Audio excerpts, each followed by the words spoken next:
I want to begin by congratulating Donald Trump. We haven't had a chance to speak yet. He won here tonight. But after tonight, this has become a three-person race, and we will win the nomination.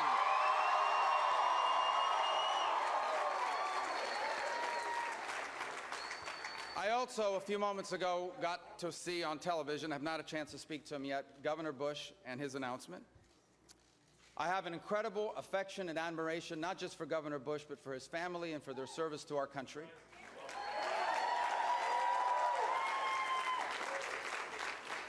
Jeb Bush has many things to be proud of. He is an extraordinary husband. He's an extraordinary father. He was the greatest governor in the history of Florida.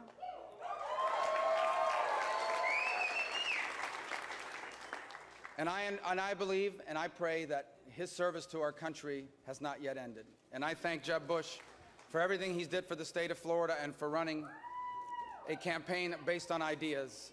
And I pray for him and his family tonight as they move forward in other endeavors in their life.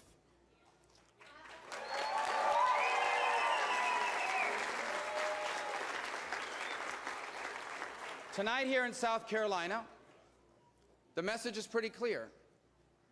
This country is now ready for a new generation of conservatives to guide us into the 21st century.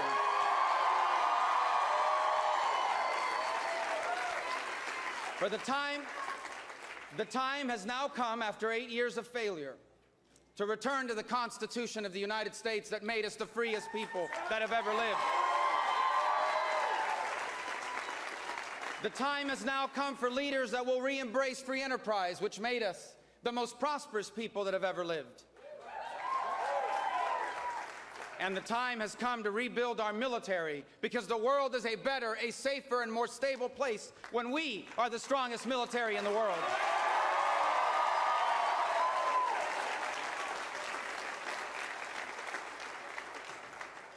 We as a nation have faced troubling times before. In fact, 36 years ago, this nation faced a period of doubt. After a failed presidency, it felt like America was in decline, our economy was stagnant, and the American dream felt like it was slipping away. And then we elected a president that inspired us, a president who asked us to remember who we were and who believed, as we do, that America's greatest days always lie ahead. Ronald Reagan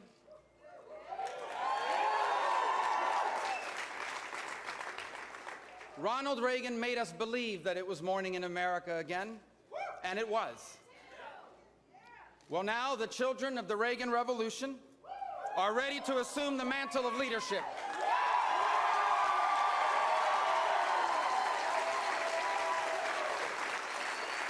Now,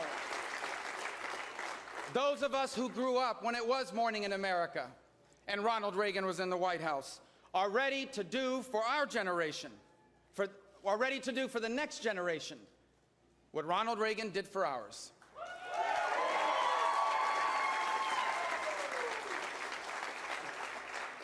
And who is this conservative movement in the 21st century? Because our principles remain the same. But who are we? My friends, the 21st century conservatives are the son of a single mother who grew up in poverty and was almost lost. And today he serves this state as its junior senator, Tim Scott.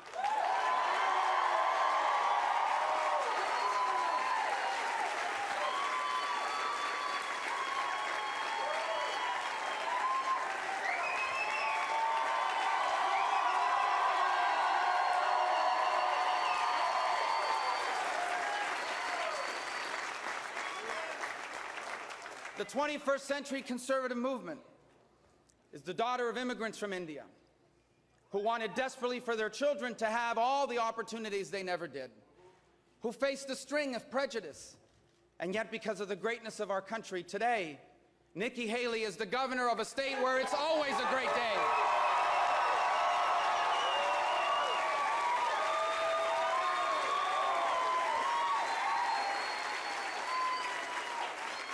And the 21st century conservative movement is the son of a bartender and a maid from Cuba, who tonight stands one step closer to being the 45th president of the United States of America.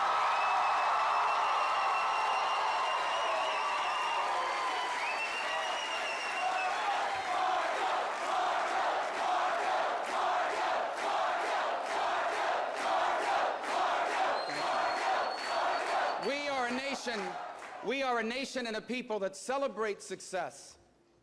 We are a nation that admire people that have worked hard and moved ahead. And as conservatives, we will always celebrate success. But we fight for those who are still trying to make it.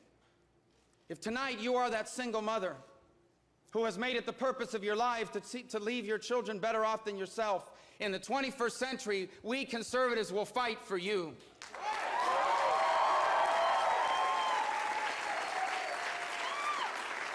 If you are watching tonight and you are that father that works 2 jobs so that your kids could have all the chances you never did, in the 21st century, we conservatives will fight for you.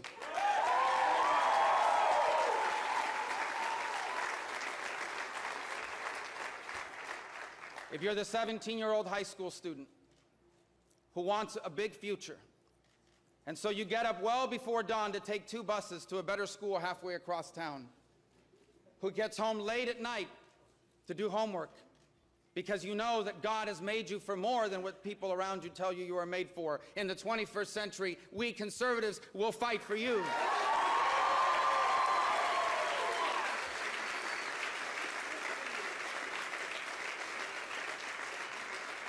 We will fight for you because we come from where you are now, because we live the way you live now, and we know that limited government and free enterprise and a strong national defense is a better way forward for you, for me, for us, and for the United States of America.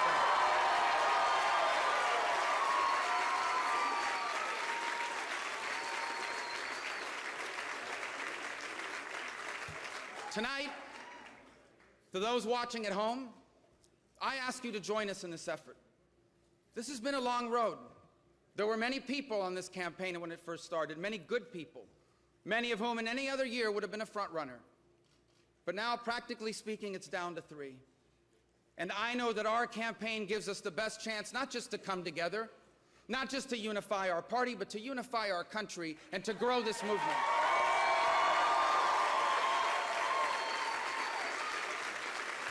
I ask you to go on our website. If you're watching tonight, I ask you to go on our website right now, marcorubio.com, and join our campaign.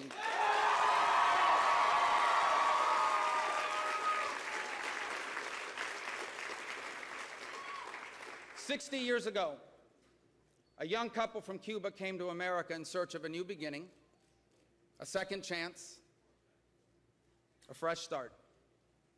And America changed their lives. Of course, I'm talking about my parents. Yeah. Spoiler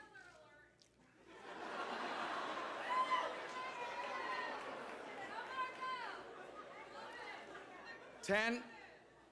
10 days ago, their son arrived in South Carolina after a difficult election in New Hampshire in search of a new beginning and a fresh start.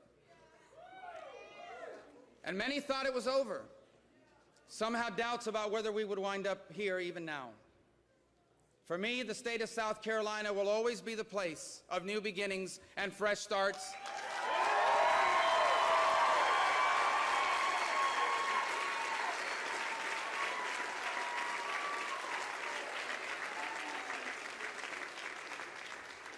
I know that God's hand is on everything. And so whatever God's will is in this election is what will ultimately happen to us and to our country. But if it is God's will that I should serve as the 45th president, if it is God's will that we should win this election, then history will say that on this night in South Carolina, we took the first step forwards in the beginning of a new American century.